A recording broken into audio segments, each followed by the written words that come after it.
Je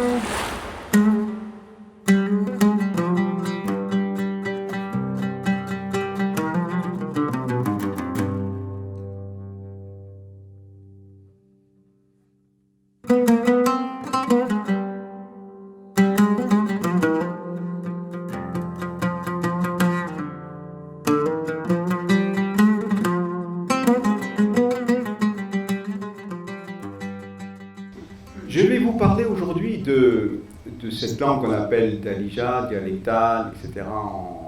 au Maghreb, il n'y a pas que l'Algérie, mais d'un point de vue un peu différent.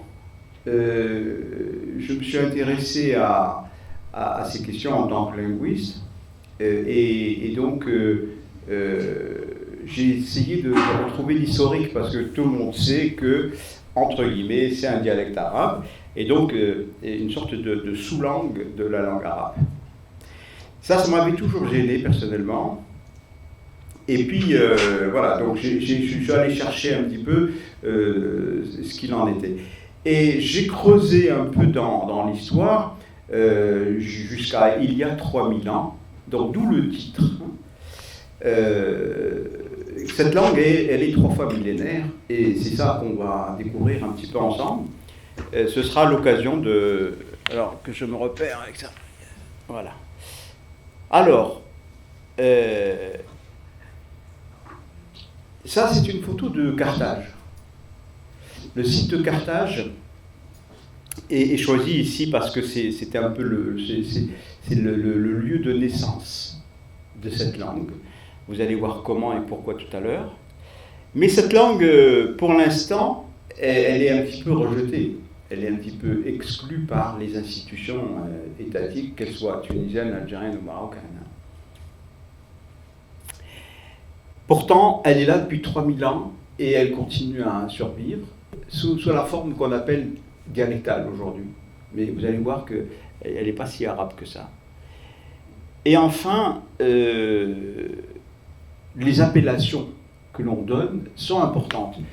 Alors on l'appelle dialecte, arabe maghrébin, arabe dialectal, arabe algérien, arabe marocain, arabe tunisien. Enfin, il y a tellement de qualificatifs qui tournent autour du pot parce qu'on ne lui donne pas de nom. Et moi, il y a quelques années de ça, j'ai décidé que, j'étais pas le seul, hein, je vais vous dire après pourquoi, je l'appelle le maghribi.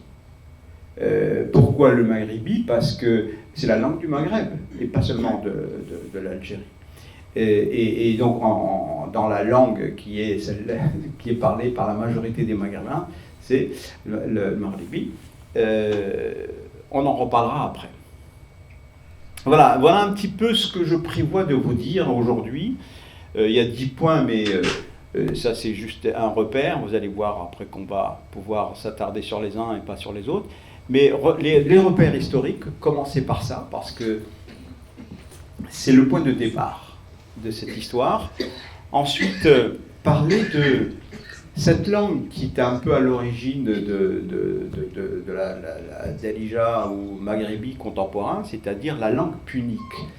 La langue punique, on va la présenter tout à l'heure, c'est la langue de Carthage.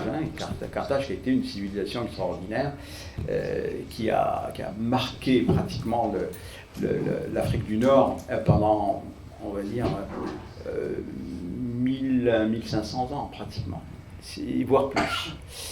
On va voir ce qui reste de cette langue. Ensuite, le contact de cette langue avec la civilisation arabe au Maghreb, parce que c'est là le tournant. Et c'est à partir de là que la confusion commence à naître. On va voir pourquoi et comment. On va parler un petit peu de ce contact linguistique, parce que vous savez, ce que les sociolinguistes appellent le contact linguistique, c'est le moment où 2 langues différentes cohabitent, et puis échangent entre elles, empruntent les unes aux autres, et toutes les langues empruntent. On parlera un petit peu de l'emprunt, mais juste pour vous donner un ordre de grandeur, si en français on enlevait tous les mots de racines grecques et latines, j'aurais du mal à vous parler en ce moment, il ne restait pas grand-chose. Donc toutes les langues empruntent. Le Coran, qui est pensé par les Arabes comme étant la langue de la pureté, les savants arabes du IXe siècle ont démontré qu'il était constitué de 22 langues différentes. Donc vous voyez, tout ça c'est relatif, hein, cette notion de pureté linguistique, ça n'existe pas. Ça a existé peut-être dans les langues du paradis chez Dieu, mais sur Terre, ça n'existe pas. Les langues pures, ça n'existe pas. Voilà, donc cette langue du Maghreb, elle est comme les autres, elle l'emprunte. Elle apprend, elle prend à côté. C'est comme ça, et c'est ce qui se passe aujourd'hui sous nos yeux. On ne trouve pas, on prend chez les Américains et on continue, on vit tranquillement avec ça. Je ne sais pas si vous avez remarqué, mais l'anglicisme, par exemple, en France, prend le pas sur plein de domaines et ça paraît normal. Il y a certains secteurs où ils parlent anglais d'ailleurs, hein, je ne sais pas si, y compris chez les universitaires. Alors, je vais parler ensuite de comment cette langue, avec l'arrivée des Arabes au Maghreb, comment cette langue se comporte. Et surtout, faire découvrir quelque chose dont on parle très peu, c'est que la Darija maghrébine, c'est-à-dire le Maghribi, elle a une littérature extraordinaire qui a 1000 ans. En tout cas, le recensement que j'en fais personnellement me permet de retrouver 1000 ans de traces de littérature. Et quand je dis littérature, c'est une littérature écrite aussi, consignée par écrit, dans un alphabet qui est maghrébin aussi. Là aussi, il y a eu création d'un alphabet, enfin d'une adaptation de l'alphabet arabe qu'on appelle l'alphabet maghrébin. En arabe, on appelle ça Khat al-Maghribi, et c'est quelque chose qui a marqué son époque, puisque ce type d'écriture a été introduit ensuite en Andalousie, et les Andalous ont opté pour ce type d'alphabet. Voilà, ensuite, qu'est-ce que c'est que cette langue? Est-ce qu'elle a des grammaires, des dictionnaires? Parce que souvent, c'est un peu ce qu'on me ressort. On dit, oui, mais est-ce qu'elle a une grammaire? Est-ce qu'elle a... Bon, il faudra s'entendre sur ce que c'est qu'une grammaire, mais en tout cas, on parlera de ça aussi. Et je finirai par quel avenir pour cette langue. Voilà, c'est un peu le menu. Le dessert, c'est pour la fin, évidemment. Alors, la partie historique. Alors, il se trouve que l'histoire de l'Afrique du Nord ne commence qu'avec l'arrivée des Phéniciens. Avant ça, on n'a pas de traces écrites. Donc, on est dans la préhistoire. Et donc, tous les historiens sont d'accord pour dire que c'est à ce moment-là que ça commence. Donc, on peut toujours raconter plein de choses sur ce qui s'est passé avant, mais rien ne l'atteste, parce que le travail de l'historien, c'est quand même de construire à partir des traces, à partir des vestiges, à partir d'une archéologie, mais pas à partir de représentations ou de projections. Donc, en termes de réalité, c'est ça. Les Phéniciens s'installent entre 1900 et 1200, par là, avant Jésus-Christ. Ils sont battus par les Romains un siècle avant notre ère. Alors,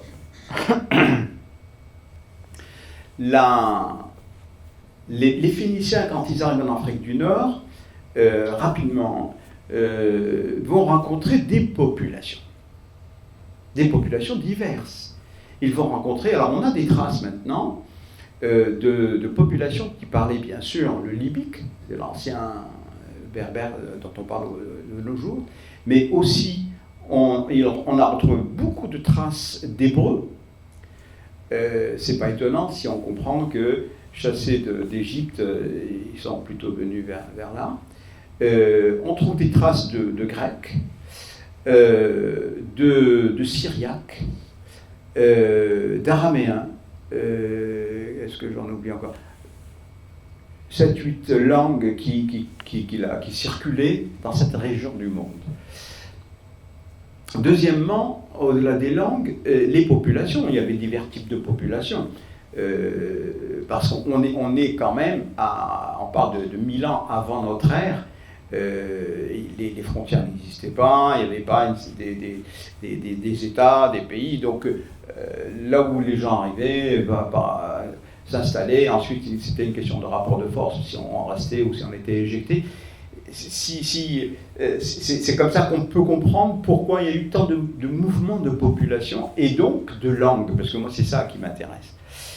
Et alors, parmi ces langues, il y en a une qui va prendre le dessus de manière vraiment spectaculaire, c'est la langue introduite par les Phéniciens, mais c'est plus du phénicien, c'est du punique. Alors chez les spécialistes de la question ont bien montré que la langue phénicienne se spécifie. Une fois arrivée en Afrique du Nord, au bout de quelques temps, quelques siècles, elle se spécifie, sa grammaire commence à changer, elle a des traits locaux. Et donc elle devient une langue. Et cette langue-là, c'est celle de Carthage. Carthage devient autonome à partir du 8e siècle avant notre ère. Jusque-là, elle était liée aux Phéniciens, donc à la ville de Tyr. Mais par la suite, elle est autonome. Elle est elle-même une cité-État. Elle commence à rayonner avec une armée extraordinaire, et surtout une marine d'enfer. Mais à l'intérieur, c'était un centre de culture, de haute culture. On enseignait en grec, en latin et en punique. Il y avait des bibliothèques importantes, beaucoup de grands poètes, écrivains sont passés par là.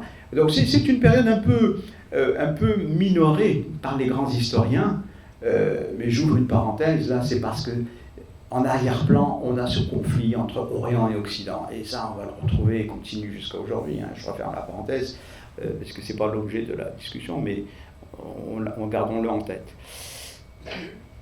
Alors, donc, pendant ce temps-là, la ville de Tyr, elle perd de son influence, et ça profite bien entendu à la ville de Carthage, à la cité-nation, État de Carthage. L'influence de Carthage, elle est très importante, puisqu'elle va rayonner pratiquement sur toute la Méditerranée. Toutes les îles méditerranéennes étaient punicophones, tout le monde parlait punique. À Malte, par exemple, on parlait cette langue, mais ça va jusqu'en Espagne. Alors ça aussi, c'est quelque chose d'intéressant. L'influence punique de l'Espagne. Et quand on voit sur la carte espagnole, là, vous avez déjà les contours de la future Andalousie. C'est nettement dessiné. Alors, et donc cette présence, elle était ancienne, quoi. C'est au fur et à mesure de découvertes, ils finissent par s'installer. Alors, juste une petite remarque. La plupart des gens qui parlent de cette période, ou surtout des puniques, de la civilisation carthaginoise, il faut l'appeler par son nom, préfèrent parler de comptoirs. Ils disent, ouais, les Phéniciens, ils ont mis en place un certain nombre de comptoirs qui leur servaient de repères, puis maritimes, ils s'arrêtaient, ils vendaient un peu leur tissu, puis ils repartaient, etc.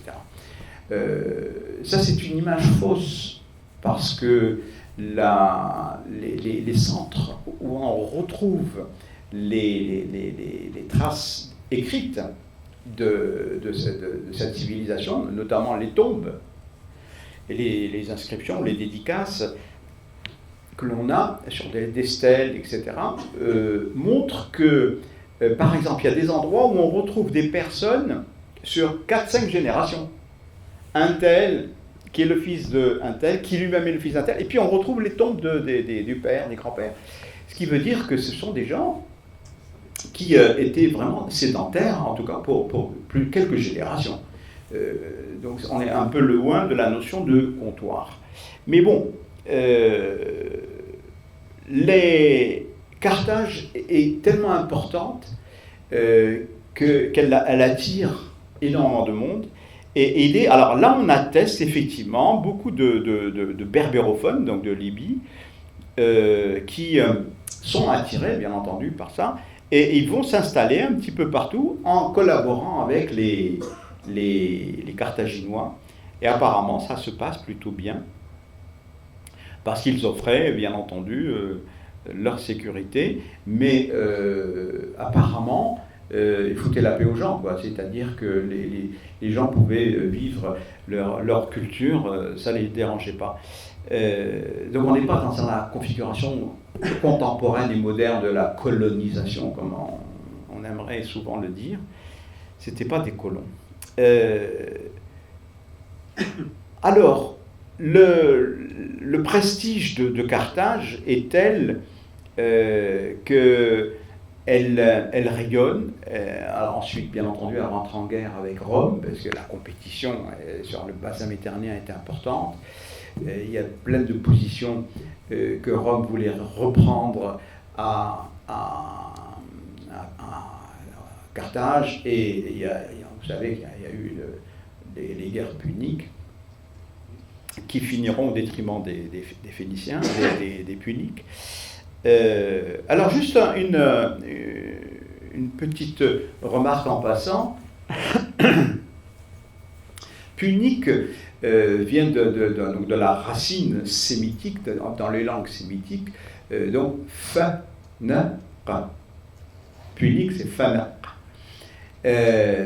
Et fanaq renvoyait aussi au nom de l'écriture phénicienne, qui est à l'origine de notre alphabet, en latin notamment, mais hébreu et bien d'autres langues. Cet alphabet-là, c'est les Phéniciens qui l'ont créé, et le fanaq, la racine fanaq, a été reprise par les Libyques, justement, en féminisant le mot. Le féminin en berbère commence par ta, ça veut dire là. Donc ta, fanaq, ça fait tifinagh. Le tifinagh étant l'écriture des berbères, et qui emprunte énormément à cette écriture-là. Donc c'est pour dire qu'il y avait des relations. À l'époque, ça ne faisait aucun souci d'emprunter l'alphabet les uns aux autres. Il n'y avait pas de problème identitaire comme de nos jours, et c'était quelque chose qui allait de soi. Voilà, ça c'est en passant, juste pour dire qu'il y avait une cohabitation entre les deux sans problème à ce moment-là. Alors, cette langue devient hégémonique. Alors, pourquoi je voudrais parler de cette hégémonie? C'est parce qu'elle s'étend sur tout la Méditerranée, et donc elle longe la Méditerranée vers l'ouest, mais après ça redescend jusqu'à Mogador, jusqu'au sud de l'actuel Maroc. Il y a des traces, des vestiges archéologiques avec beaucoup de traces de l'écriture punique un peu partout dans ces régions-là. Donc il y a une présence assez approfondie dans cette région, et la culture et la langue carthaginoise ont perduré, y compris longtemps après la présence, la reprise en main par les Romains. Et on atteste de la présence de cette langue vraiment jusqu'au 5e, 6e siècle après Jésus. Et donc, c'est dire que cette langue, elle a réussi à devenir importante. Juste un petit rappel historique. Pendant la période donc de la civilisation carthaginoise, et il y a une région qui se trouve à l'est de l'actuelle Algérie, qui devient une principauté berbère. Et c'est la Numidie. La Numidie est reconnue en tant que principauté, avec Massinissa, donc un roi berbère connu qui a régné pas mal de temps. Et il se trouve que cette principauté, la Numidie, avait ses chefs, du moins de ce que l'on sait, utilisé la langue punique pour leur expression, pour leur échange, mais y compris pour leur monnaie. Ils frappaient leur monnaie en langue punique, et non pas en langue berbère. Donc, encore une fois, c'est pour casser un peu des mythes et des petites histoires qu'on se raconte.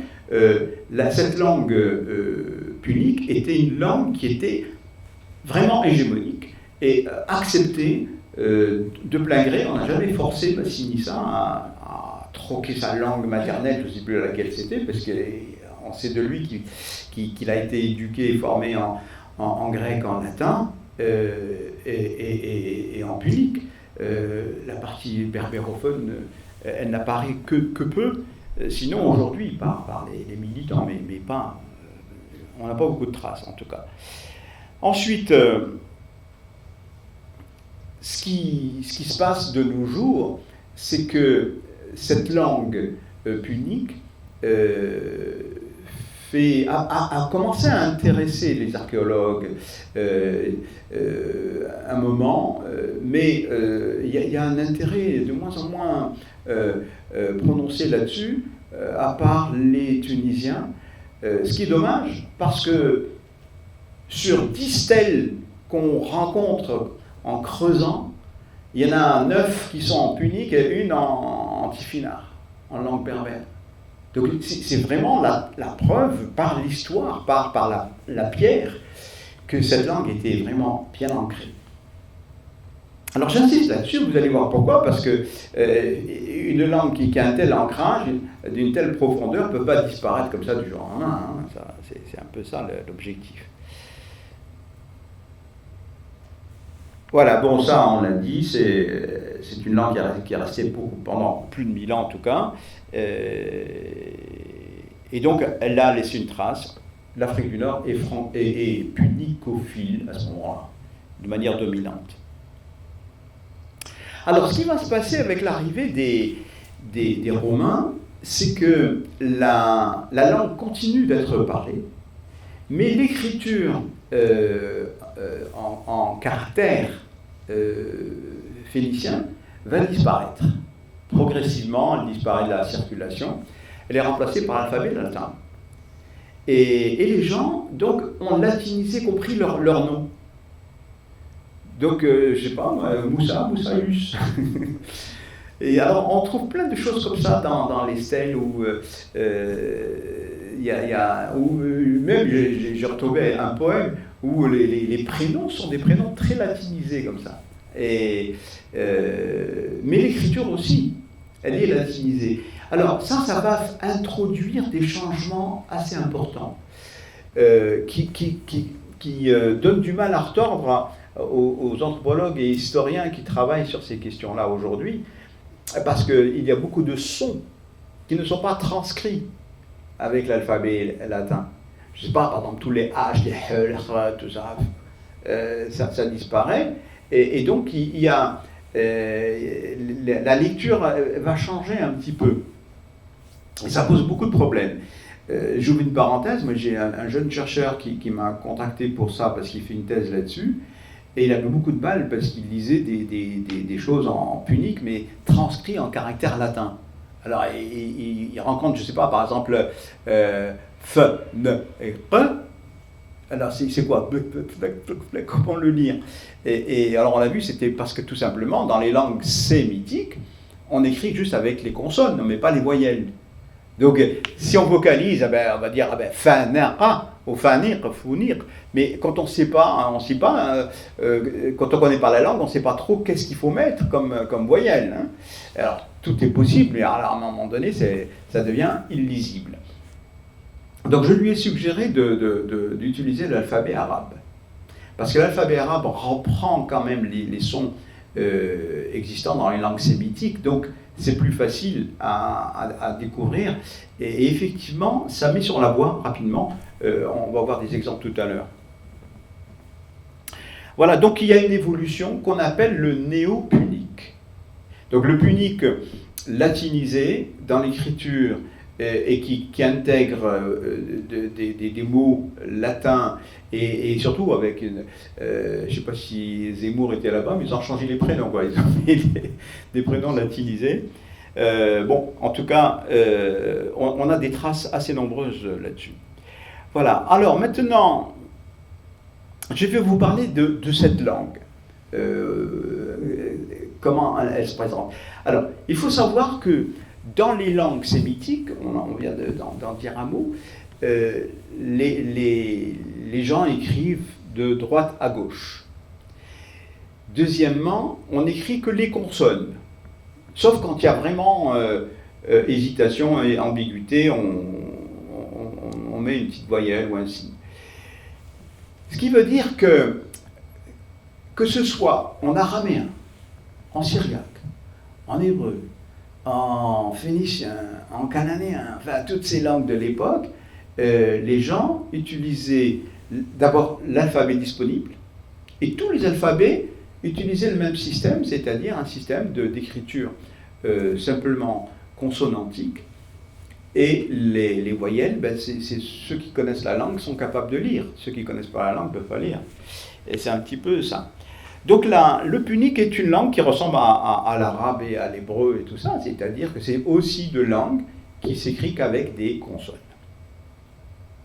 Alors dans un bouquin il y a quelques exemplaires ici, que j'ai fait il y a quelque temps, il y a une étude sur des textes, et il y a y compris un dictionnaire qui montre un petit peu tout ça. Ça c'est une idée de l'alphabet, hein,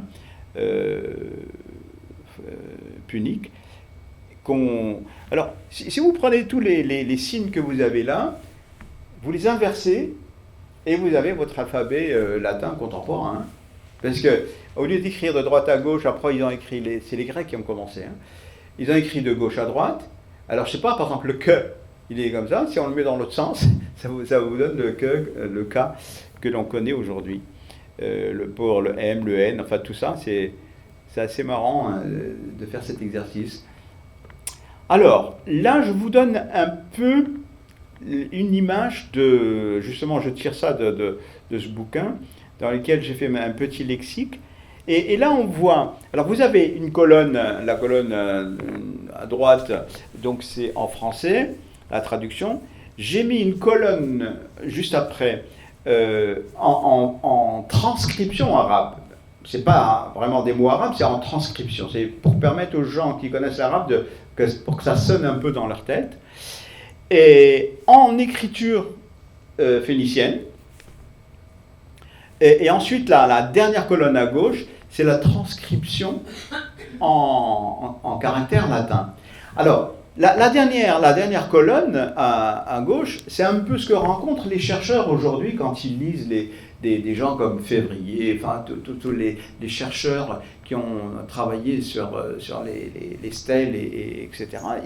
Ils retrouvent des choses écrites comme ça. Alors, si je prends le premier là, frère, les Phéniciens, alors bon, tout le monde connaît Khouya, Khouya, ça c'est la racine de frère.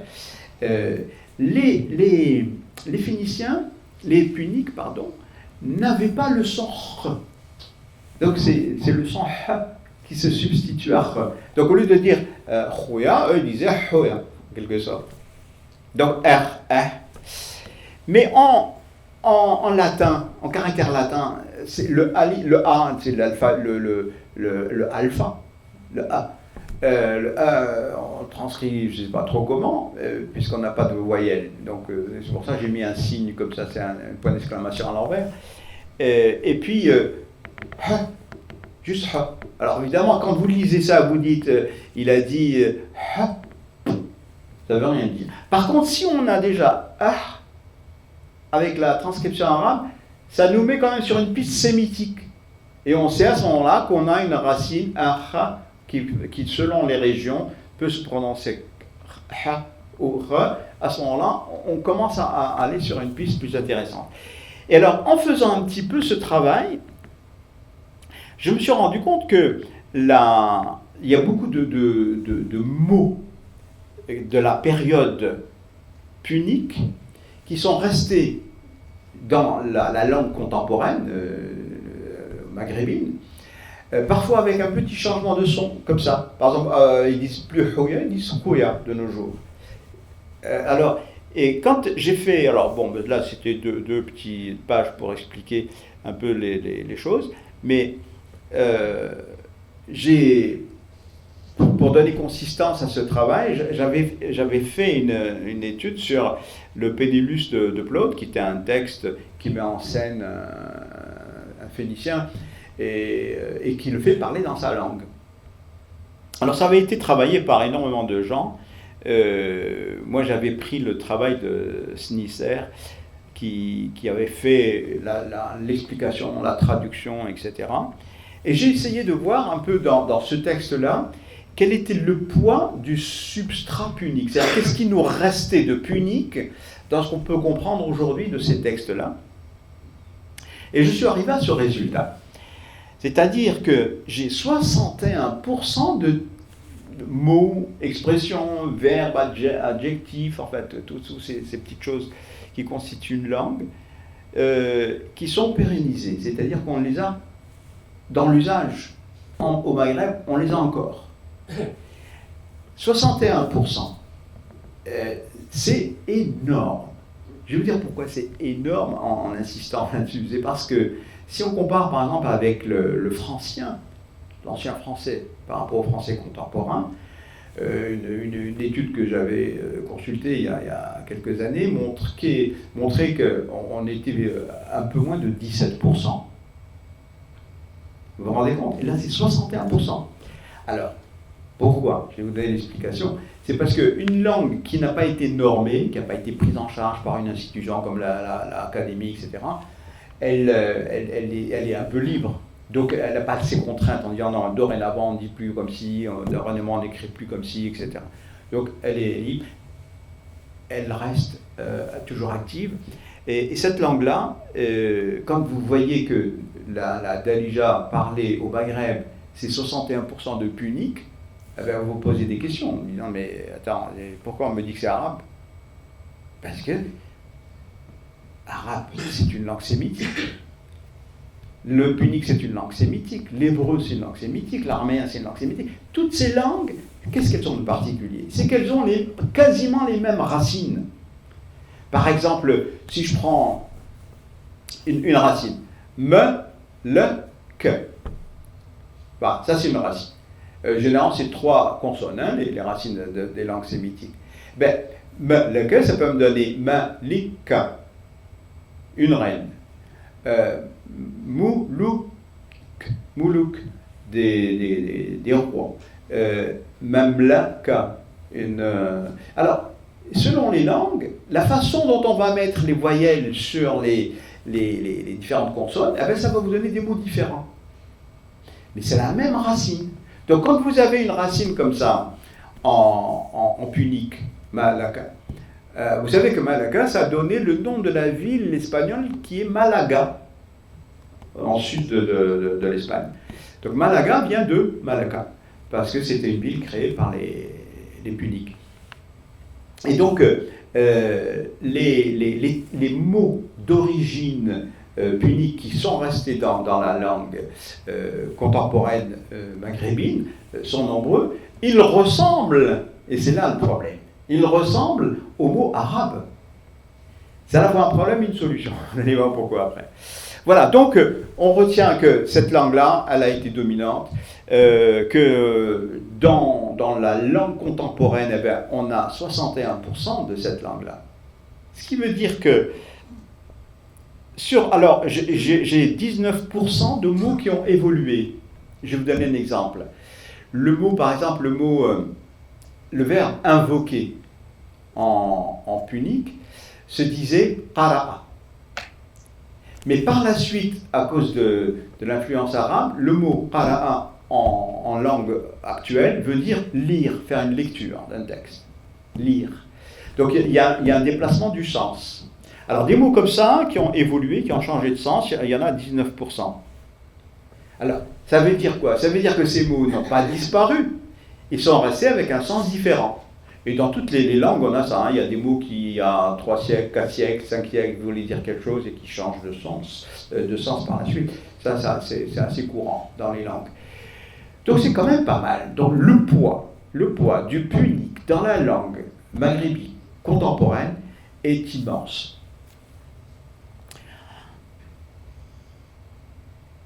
Alors il rappelle l'arabe, je vous l'ai dit pourquoi, c'est parce que c'est des racines qui sont à peu près identiques, mais c'est pas le propre de l'arabe, c'est l'hébreu, l'araméen, le syriaque, on va retrouver ça dans toutes les langues sémitiques.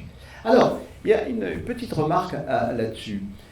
j'ai vu par exemple les auteurs arabes, quand ils parlent de ça, au lieu de dire langue sémitique, ils disent langue arabe. Donc pour eux, tout ce qui est sémitique, c'est un fond arabe, au lieu de dire un fond sémitique. Alors il y en a qui disent sémitique quand même, hein. Il y a des chercheurs, je sais pas, égyptiens, qui osent parler de langue sémitique, mais tout le monde, tous les autres, ils disent arabe. Alors ça crée une confusion, bien entendu, parce que si arabe, ça veut dire toutes ces langues de cette région, la langue arabe elle-même, elle fait partie des autres langues. Donc ça crée une confusion entre la catégorie et l'élément individuel de cette catégorie. Alors bon, finalement, réduire cette langue du Maghreb, qu'on appelle dialecte, etc., à une langue arabe, à un dialecte arabe, ça veut dire que on décide de faire abstraction de l'histoire. Là, on démarre l'histoire avec l'arrivée des Arabes et on oublie tout ce qu'il y avait avant. Ce qui est impossible, impensable et irréaliste.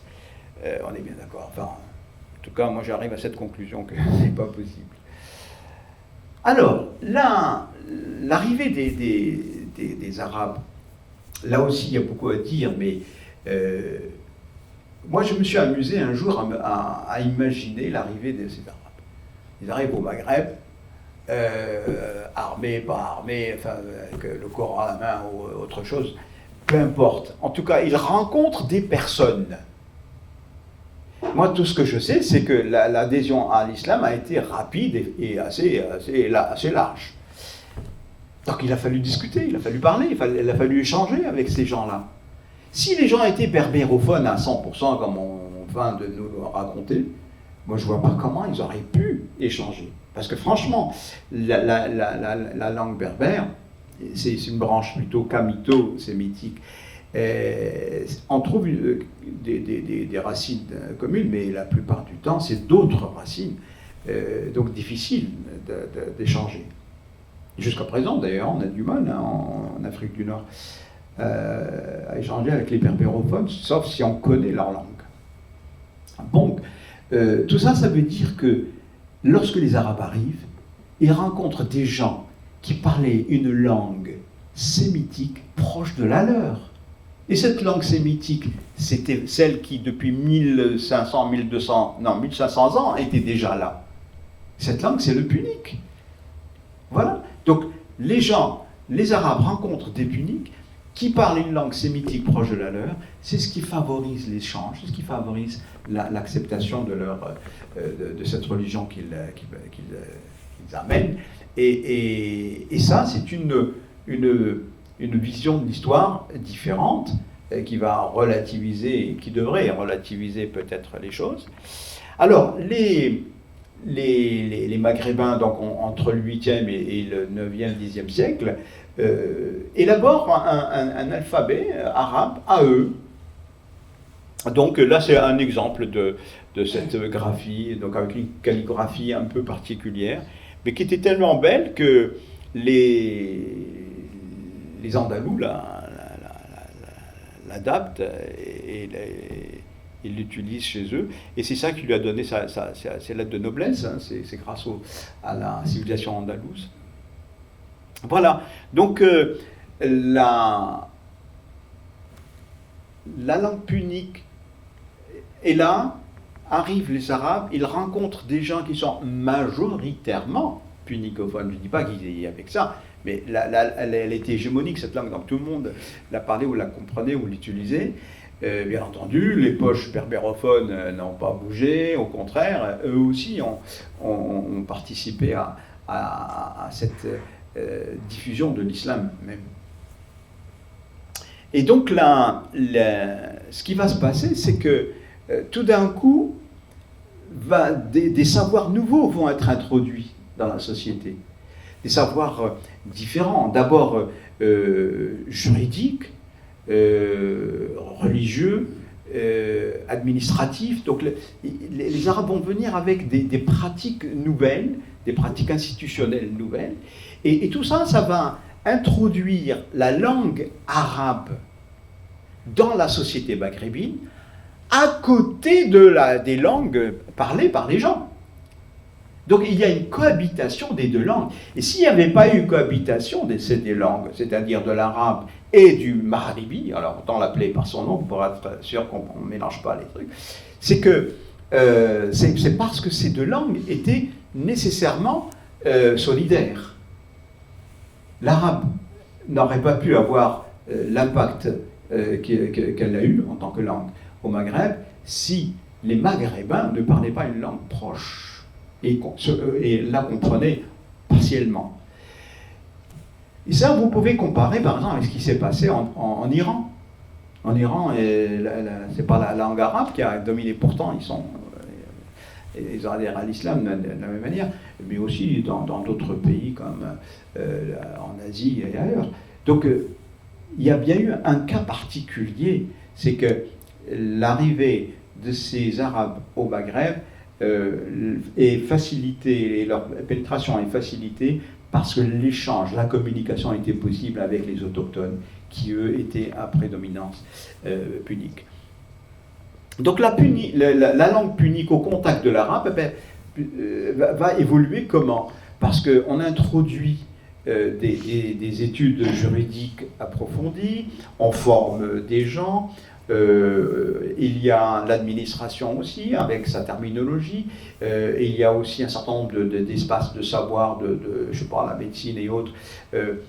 Tout ça, ça va faire en sorte qu'il y ait deux langues qui cohabitent, et cette cohabitation, on en parle très peu. Et moi, je me suis dit, s'il n'y avait pas eu cette coopération entre les deux langues, on n'aurait pas eu le même résultat. C'est clair et net, parce qu'ailleurs, ça ne s'est pas fait. Et ce n'est pas possible de le faire.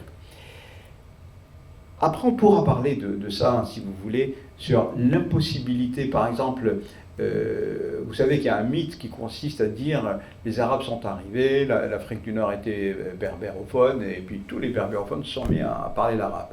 Ça, c'est un conte de fées. Regardez le temps qu'on met, nous, à apprendre une langue étrangère, et encore, avec tous les efforts, on a du mal. Alors, de là à oublier sa langue maternelle pour adopter une autre langue qui s'appelle l'arabe, moi, je n'arrive pas à comprendre. Rien ne peut expliquer à part, bien entendu, la littérature et raconter une histoire de conte de fées. Mais sinon, c'est pas possible.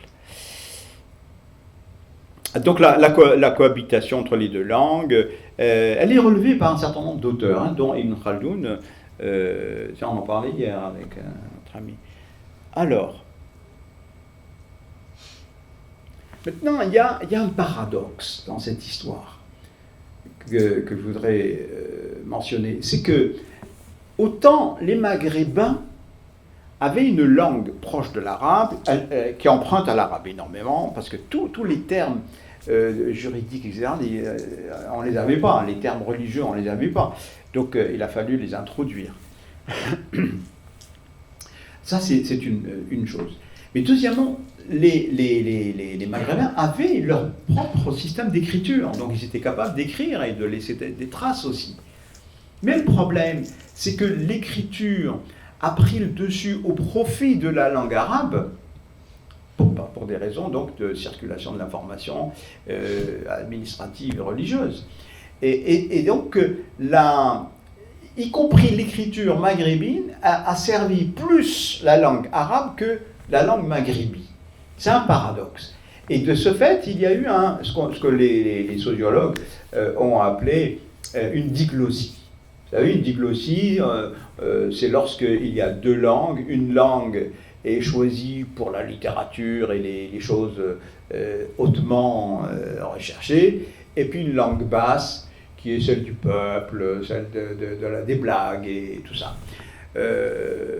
Et donc, on a souvent caractérisé la situation maghrébine, et pas seulement au Maghreb, en Grèce aussi, par exemple, de diglossie pour ça. Disant, il y avait la langue haute, qui est la langue arabe, la langue de la littérature, etc., puis la langue basse, qui est la langue du peuple parlé. Mais ce n'est pas la même langue, c'est deux langues qui cohabitent. Il y en a une qui est celle du pouvoir, et puis l'autre qui est celle de la vie de tous les jours. Ça, c'est clair. Mais en même temps que la langue arabe prend le dessus au niveau administratif et religieux. Ça, c'est important de le rappeler parce que les langues n'existent que par leur fonction sociale. Une langue qui n'est pas utilisée, c'est pas une langue, quoi. Donc, c'est parce qu'il y a des fonctions sociales dans l'utilisation d'une langue qu'on peut en parler.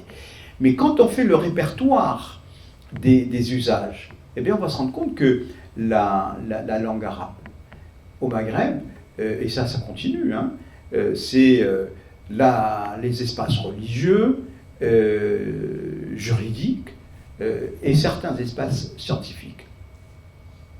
Tout le reste, c'est plutôt la langue native, la langue des natifs, quoi. Et cette dualité ou cette cohabitation qui peut être difficile, qui peut être, c'est le cas de nos jours, hein, elle pose de gros problèmes. Pourquoi ? Parce qu'une langue, avant tout, c'est là où s'inscrit le patrimoine culturel. Et donc, une peuplade privée de sa langue, elle est privée de sa culture. Et donc, elle est vidée elle-même, ce qui rendrait la chose très compliquée. Et je crois que c'est autour de ces choses-là qu'aujourd'hui, le nœud de la question linguistique au Maghreb, en tout cas, se joue, et ça peut expliquer, à mon avis, pas mal de comportements. Voilà, alors donc c'est vrai que dans l'imaginaire maghrébin, l'arabe dialectal, la langue parlée par les gens, c'est une sous-langue qui n'a pas de grammaire, qui n'a pas de dictionnaire, etc. Mais moi, je me suis dit, tiens, ce serait bien de montrer un peu, de manière visuelle, l'existence de ces choses. Ça existe. Alors, là, j'ai pris une petite série de choses accessibles, hein, qu'on peut commander ou aller voir en bibliothèque, hein. Un certain nombre d'ouvrages qui ont été publiés. Ça, c'est des récents relativement. Hein. Il y en a pas mal. Hein. Il y en a pas mal. Bon, là, je les passe comme ça en revue, parce que c'est pas... alors, celui-là, j'adore. C'est un des meilleurs dictionnaires arabes. Il dit arabe-français, mais en fait, c'est maghrébin-français. Alors ça, c'est terrible, comment on continue à appeler ça arabe-maghrébin. Moi, ça me gêne, parce que historiquement, c'est pas la même chose. C'est deux langues. Et ces deux langues, eh ben, il faut leur donner un nom et les appeler par ce qu'elles sont. Alors, moi, c'est pour ça que je dis maghrébi et arabe. Alors, même si on est très proches, ben, tant mieux. Mais au moins, on a une identité, quoi. Alors bon, voilà, donc des ouvrages, même le guide du routard, il y en a un. Bon, ça, des plus anciens, là aussi, j'en ai, qui sont intéressants.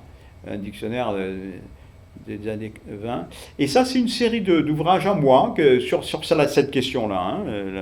Il y en a au moins 3 qui sont ici. Vous pourrez les consulter. Alors voilà, j'arrive à la question maintenant de l'avenir.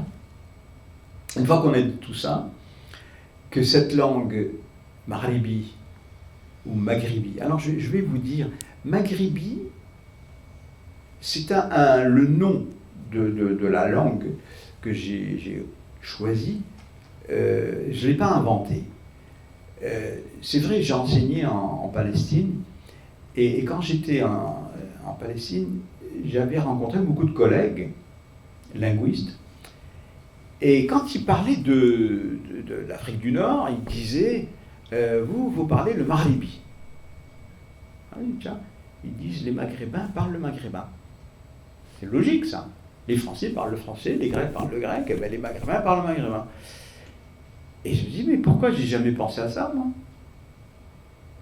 Et alors, je lis à ce moment-là un certain nombre d'auteurs, et je trouve qu'il y a un auteur américain qui a vécu au Maghreb, dans les années 1800-1900, fin du 1800, début 1900, et qui était arabisant, et lui passe un long séjour au Maroc et en Tunisie, et il dit, mais il y a une langue spéciale au Maghreb, qui n'a rien à voir avec l'Égypte et la Syrie où il avait séjourné. Et il dit, on a vraiment une langue maghrébine, et comme il était arabisant, ils disent, c'est une langue maghribi. parce qu'il avait dit en arabe ça. Et donc il appelle ça là, le maghrébi. Il y a aussi un auteur français qui reprend ça, William Marsay, qui dit le maghrébi, en parlant de la langue du Maghreb. Je dis bon, je ne serai pas le premier à oser donner un nom à cette langue, et puis vous savez, un des premiers actes de prise en charge de son identité, c'est au moins accepter un nom, hein, parce que rester toujours un dialectal, un sous-machin de quelque chose d'autre, c'est pas très valorisant. Alors, un des problèmes que l'on a pour le développement de cette langue, qui est un frein psychologique, c'est ce que j'ai appelé la diglossie tout à l'heure. Parce que chez les locuteurs, même les plus attentifs, ils vous disent ouais, mais c'est un dialecte, quoi. On ne peut pas écrire avec, on peut pas. Donc il y a un sentiment de diglossie qui est très ancré chez les gens. Et donc on est clivé avec cette question-là. Et donc moi je pense qu'il faut se départir de cette affaire de diglossie, justement en rappelant qu'il ne s'agit pas d'une seule langue avec un niveau haut et un niveau bas, mais qu'il s'agit de la cohabitation de deux langues, et une cohabitation qui a été décisive pour permettre à l'arabe de trouver une place. Et à la religion, bien entendu, de trouver une place. Mais il ne faut pas inverser maintenant.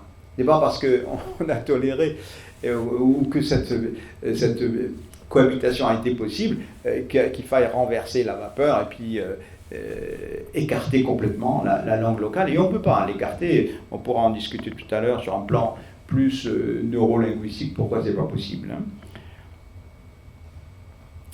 Alors, donc le paradoxe de cette affaire, c'est que finalement, les Maghrébins ont un système d'écriture, mais comme ils ont utilisé ce système d'écriture essentiellement pour la langue savante, entre guillemets, mais qui est la langue arabe, ils ont un petit peu abandonné leur territoire, même s'il y a une littérature, comme je le disais, qui a 1000 ans. Donc on a des textes depuis le 9e siècle jusqu'à aujourd'hui, on retrouve des traces de cette langue. 9e siècle, ça veut dire 2 siècles et demi, je ne sais pas, à peine depuis l'arrivée des Arabes. Ce qui veut dire que cette langue était déjà là, bien entendu, avant. Et pour tous ceux qui n'y croient pas, ces textes-là sont la preuve matérielle de l'existence de cette langue. Donc cette langue existait avant l'arrivée des Arabes. Elle a évolué, empruntée à l'arabe, on est d'accord, mais ça reste quand même une autre langue. Alors donc, la solution qui me paraît moi la moins coûteuse, la plus naturelle, c'est le bilinguisme. Parce que aujourd'hui au Maghreb, le débat c'est de dire bon, la langue du peuple dehors, on garde la langue savante, et puis pour le reste on va chercher d'autres langues étrangères avec une fascination pour l'anglais en ce moment. Hein. Voilà. Il suffit de déclarer qu'on devient angliciste, on va devenir angliciste comme ça. Mais ça ne règle pas. Ça ne règle pas les problèmes. Donc moi je suis pour que que les enfants commencent dans leur langue maternelle, leur éducation, au moins les 4 premières années. Ça, c'est toutes les recommandations de la Banque mondiale, de l'UNESCO, de tous les experts mondiaux. Et donc, mettre en place un véritable bilinguisme, comme ça a été le cas lorsque les Arabes sont arrivés, c'est par un bilinguisme qu'ils sont installés. Eh bien, installons ce bilinguisme arabe et maghrébi, berbère et arabe, maghrébi et berbère. Mais voilà, donc faire en sorte que les langues soient acceptées au même titre les unes que les autres. Et je pense que ça, c'est à la fois une solution universelle, parce que où qu'on aille, vous verrez que ça marche toujours, et qui pourrait peut-être atténuer les blocages psychologiques dont j'ai parlé tout à l'heure. Ben voilà, donc on a fait le tour.